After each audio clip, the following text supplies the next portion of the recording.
I drove my mother-in-law to dialysis for a week, 9 hours a day. When I returned home, I found my wife and her friends drunk on the veranda. One of them said, "He's like a dog, pathetic, submissive, stupid." The wife burst into laughter, spilled her wine, and added, "Don't insult dogs, at least they're useful." Everyone started laughing. I kept silent and went to bed. 3 weeks later, she was standing in the rain outside my sister's house, wet, sobbing, begging for another chance. I'm not the kind of guy who overshares online, but something inside me's been grinding like a stripped gear these past few days. Maybe typing this out will help me sort through what's real and what's just in my head. I keep wondering if I'm overreacting or if I finally opened my eyes to the fact that my marriage has been rusting out from underneath me for a while. So here's some context. My name's Ethan. I'm 34. My wife, well, soon-to-be ex-wife, I guess, is Ava. We've been married for 8 years. No kids, thank God, or I'd probably be writing this from a therapist's office instead of my garage. Our marriage wasn't perfect, but I thought we were solid. Nothing flashy, just two people trying to make life work. I work with my hands, repairs, odd jobs, some freelance carpentry. Ava works corporate.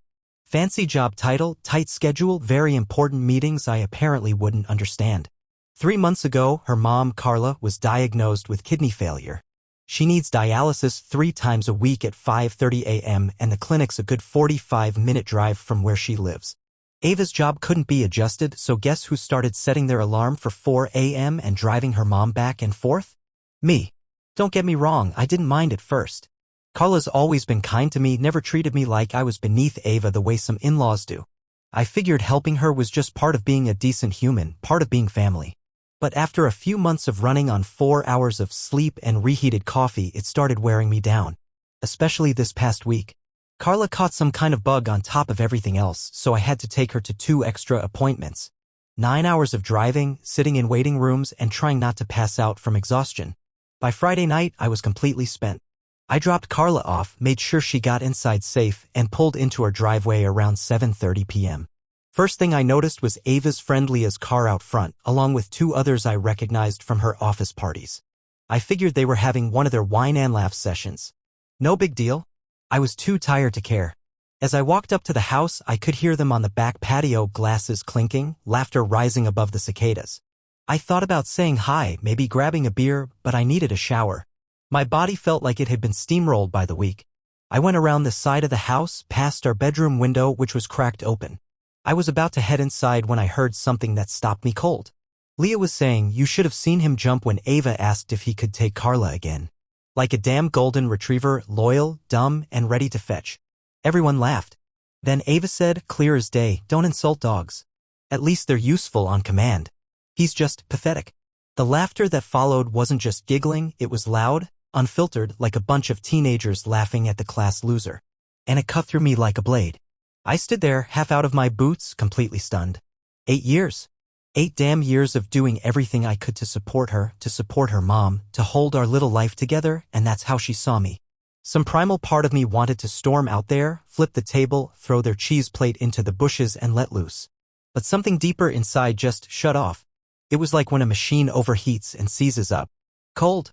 Locked. I finished taking off my boots like I was on autopilot, went upstairs, and stood in the shower until the water went from steaming to ice cold, and I didn't even flinch. I didn't say a word to her that night.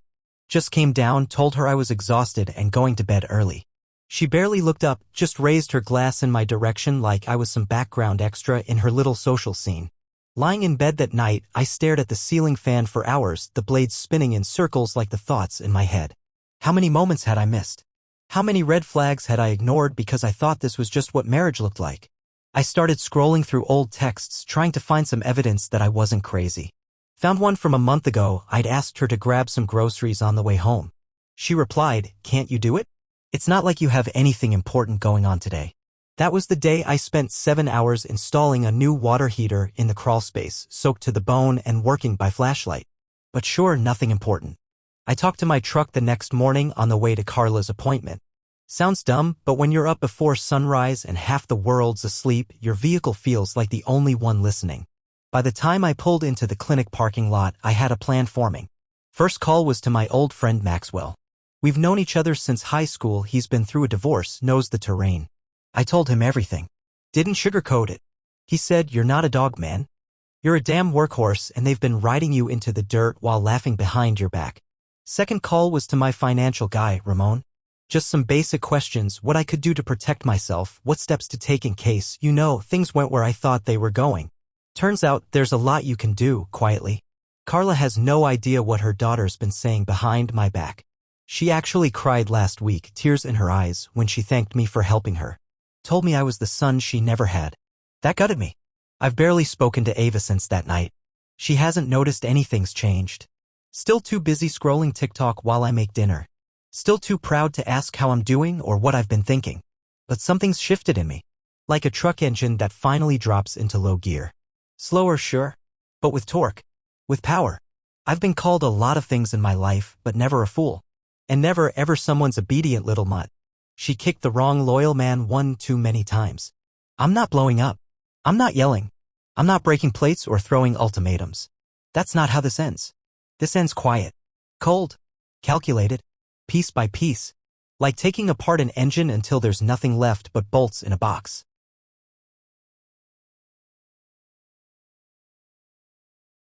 The Monday after that porch night, I woke up before the sun, same as usual, but something had changed.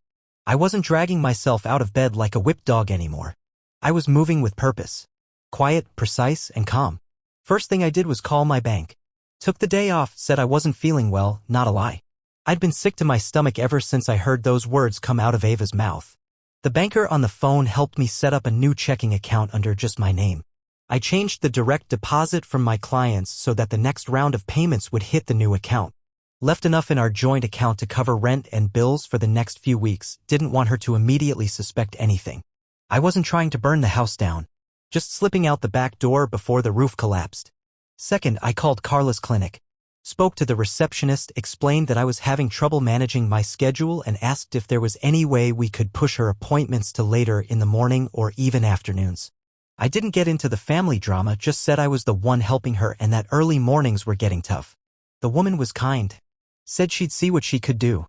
By the end of the call, we'd rearranged things so that only one early morning appointment a week remained. The rest were shifted to manageable hours. One less chain around my neck. Back home, nothing changed. Ava barely looked up from her phone when I walked in.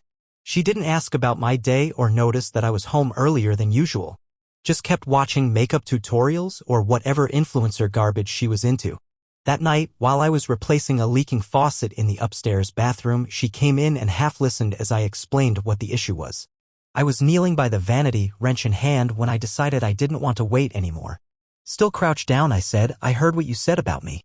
On the porch. You and your friends. She went stiff. I didn't even need to turn around to see it, I could feel it in the air. Silence stretched so long I thought maybe she'd pretend not to hear me. Then, what are you talking about? I stood up, wiped my hands on a towel, and faced her. Don't insult dogs. At least they're loyal. That's what you said. That's what you laughed at. Her face shifted fast, confusion, then annoyance, then something like guilt. Oh my God, she scoffed. It was just a joke. Girl talk. Everyone vents. You're seriously going to get all emotional over that? I didn't respond. Just stared at her. She got defensive. You're taking it out of context. We'd had wine. We were just talking. People say dumb stuff sometimes. I stayed quiet. Her voice dropped like she was trying to play it softer. I'm sorry if that hurt your feelings. But you're overreacting. Don't throw away our marriage over one stupid comment. That wasn't an apology. That was damage control. Later that night, while she watched TV downstairs, I sat in the guest room and scrolled through voice memos on my phone. See, after I first heard them on the porch, I'd gone outside, set my phone on the windowsill, hit record, and walked back in. The entire conversation was there. Leah's laugh. Ava's comment. The whole pack of them snickering like it was the funniest thing they'd ever heard. I wasn't planning on using it, but it was there. And I couldn't stop thinking about it. The next day, I reached out to someone I never thought I'd involve in any of this, Ava's brother, Marcus. He's a good guy. We've always gotten along fine. Used to fish together back when the marriage felt like a partnership instead of a performance. We met up for coffee. I didn't waste time. Just played the recording. Watching him listen was like watching a man get gut punched in slow motion. His face went from confused to disgusted to something more complicated, embarrassment maybe. Shame. He didn't say much. Just asked, you have a copy? I nodded. Sent it to him. That evening, the group chat Ava had with her family went eerily silent. Normally her phone buzzed nonstop. That night? Nothing. I found out later that Marcus played the recording for their mom. Carla. The woman I'd been driving to dialysis for 3 months. The one who called me the son she never had. According to Marcus, Carla cried for over an hour. She called Ava afterward. Apparently, it wasn't a gentle conversation. Back at home, I didn't confront Ava again. Didn't raise my voice. Didn't bring it up. I just stopped trying. Stopped cooking dinner for both of us. Stopped picking up her laundry off the couch. Stopped asking how her day went. It was like someone turned the key in my ignition and set it to neutral. I didn't lash out. I just disengaged. She noticed eventually. Asked if everything was okay. Fine, I'd say. When she tried to act like nothing had happened, bringing me a coffee, sitting next to me while I watched a game, I'd nod, give her a tight smile, and go to bed early. A few days later, another surprise came knocking. Leah. The same Leah who called me a dumb dog. She showed up at the door while Ava was at her weekly hair appointment. Said she wanted to talk. I let her in curious. She sat on the edge of the couch like someone in a confessional. Said she felt terrible about what happened that night. Said the wine got to her. Said Ava had been badmouthing me for months, little things, jokes, he's so simple, so easy to manipulate, all I have to do is pout and he'll do anything. I asked her why she was telling me now. She said Marcus had called her. Told her about the recording. Told her she should be ashamed. And apparently she was. After she left, I sat in my truck for an hour. Just thinking. Just breathing. Then I went back inside. I started packing, not big boxes, not all at once. Just small things. My documents. The pocket knife my grandfather gave me. My old hard drive. My favorite screwdriver. One drawer at a time. No mess. No yelling. Just quiet extraction.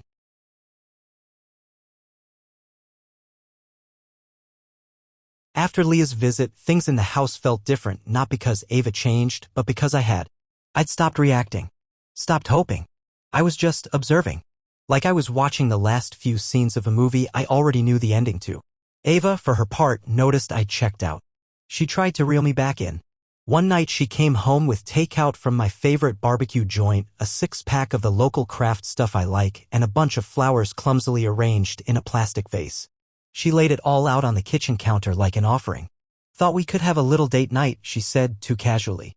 I nodded, thanked her, ate the food. Then I took my plate and went to the spare bedroom. Closed the door. Ate in silence while the TV murmured behind the walls. Later that night, I heard her crying in the living room. On the phone. With Bridget, I think. She kept saying he won't talk to me. I don't know what to do.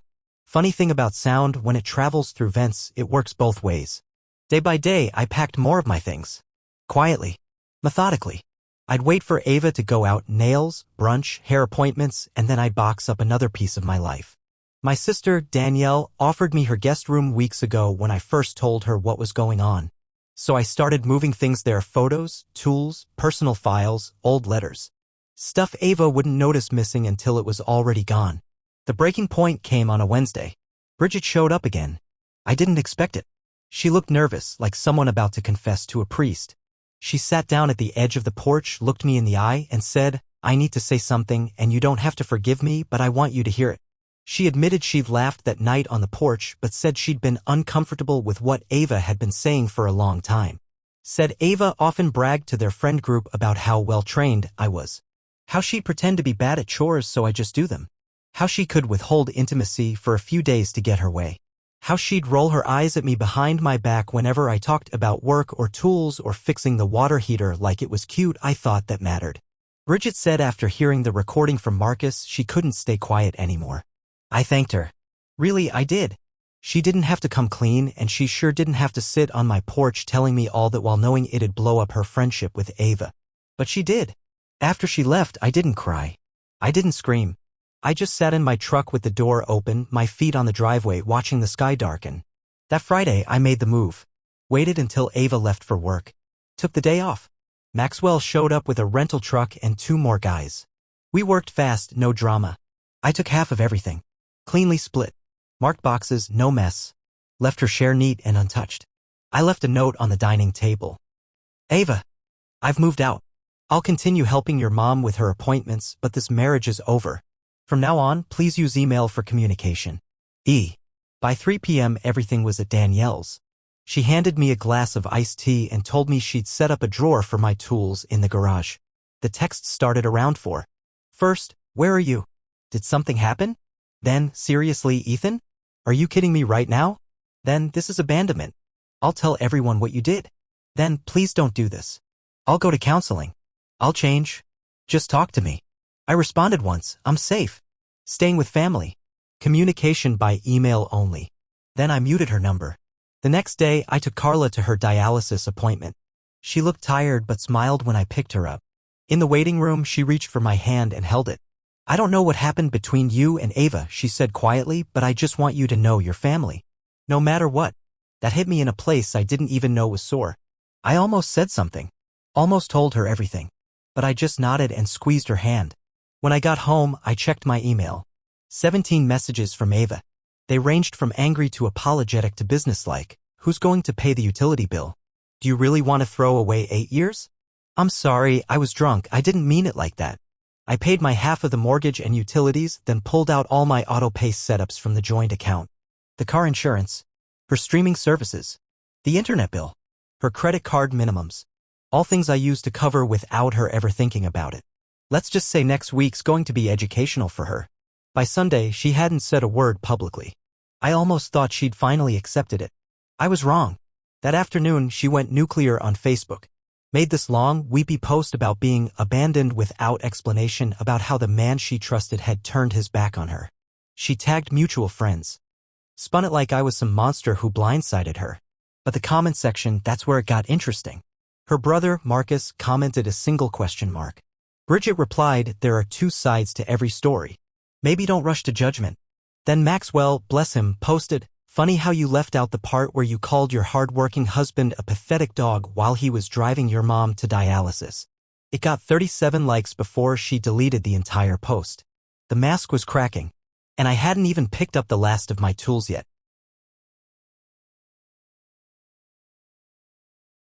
I hadn't planned on seeing her again so soon. I figured once the Facebook post blew up in her face, Ava would back off, go lick her wounds somewhere, maybe try to spin a new story. But 3 days after I moved out, she showed up at Danielle's. It was raining. Not just a drizzle, either Texas spring storm, the kind where thunder shakes the windows and water pours off the roof like someone's dumping buckets. Danielle and I were fixing a leak in her guest bathroom when headlights cut across the living room. My stomach dropped. Even through the frosted glass, I recognized Ava's car, crooked, parked across both spaces. Classic. Danielle looked at me and said, want me to call the cops? I shook my head. Let's wait. She banged on the front door like she was trying to break it down. When Danielle cracked it open with the chain still on, Ava tried to shove her way in. Soaked, hair matted to her face, makeup running. She looked like a stranger. I need to talk to him, she shouted. Danielle, all 5'2" of her, didn't budge. Step back or I call the cops. Ava stepped back, but didn't leave. She stayed on the porch, screaming through the rain. How could you do this? You threw away 8 years like it meant nothing. You're cruel. Heartless. You didn't even give me a chance to fix it. She went on about how she couldn't pay the credit card bill. How her breaks were bad. How no one was taking her side. How she was losing friends. How her own brother wasn't returning her calls. I just stood in the doorway, watching, listening, and feeling nothing. No anger. No satisfaction. Just a stillness inside me. The kind that comes after a long, grinding engine finally stops rattling and just goes quiet. When she finally paused to breathe, I said, I'm not enjoying your pain, Ava. But I'm not responsible for it either. You showed me who you were. I believed you. That hit her. But not as hard as what came next. I said, I'll always make sure your mom is taken care of. Even if you can't or won't. Because that's what decent people do. That broke something in her face. Like I'd reached in and twisted a valve in her chest. Her mouth opened, then closed again. Water pouring off her like guilt. She whispered, I made one mistake. One stupid comment when I was drunk. You're ending our marriage over that. That's when I pulled out my phone. I didn't yell. I didn't raise it like a weapon. I just opened the voice memos app and hit play. The porch conversation was just the start. Then came the recording of her bragging to Leah about how she trained me to do the shopping by messing it up the first few times so I just take over. Another of her laughing about how I'd talk about my day like it mattered and how she'd tune me out after 10 seconds. The last one was her telling Bridget I don't even have to argue with him. I just withhold for a couple days and he folds. I didn't say anything while the audio played. She did. Are you recording me now? You've been spying on me. No, I said calmly. Just happened to catch a few things after I started listening. Texas is a one-party consent state. I checked. She didn't say another word. Just turned, walked through the downpour to her car, and drove off. I stayed in the doorway until the tail lights disappeared. The next few days were quiet. Too quiet. Then I got the email. Ava agreed to move forward with the divorce. No contest. No demands. We each got half. She kept the house and its mortgage. I kept my truck, my tools, and the savings I'd already pulled out. We met at the mediator's office. She looked smaller. Not physically, but diminished. Hollow. No more makeup. No fake cheer. Just tired eyes and clipped words. As we were leaving, she asked if we could talk. Just the two of us. Against my better judgment, I said yes. We stood in the parking lot between her shiny car and my dusty old truck, and she finally apologized. A real one this time. Not, "I'm sorry you feel hurt," or "it was just a joke." She said, "I took you for granted. For years. I didn't even think about what would happen if you stopped doing everything." She didn't ask me to come back. Didn't beg. Just said she was sorry. I thanked her. Told her I hoped she found whatever she was looking for. Then I got in my truck and drove off. I talked to the dashboard like always. Told it the marriage was over. Told it I was okay. Because I was. Carla's health is improving. Her doctors say she might be a candidate for a transplant next year. I still drive her to appointments, still bring her groceries sometimes. Last weekend she gave me a small wooden box with her father's old pocket watch inside. Said she'd been saving it for the son I should have had. That one got to me. Maxwell and I built a new deck behind his place, beer, barbecue, and power tools. Fair payment in my book. Danielle lets me tinker in her garage whenever I want. Says it helps the house feel alive. I rented a small apartment last week. Nothing fancy, just enough room for me, my tools, and the kind of peace you don't realize you've been missing until you finally get it back. It's not all perfect. The neighbor's dog barks every morning at 5. The pipes in the bathroom make a weird humming sound I haven't figured out yet. And sometimes I still reach across the bed expecting someone to be there. But for the first time in years, I'm not someone's tool.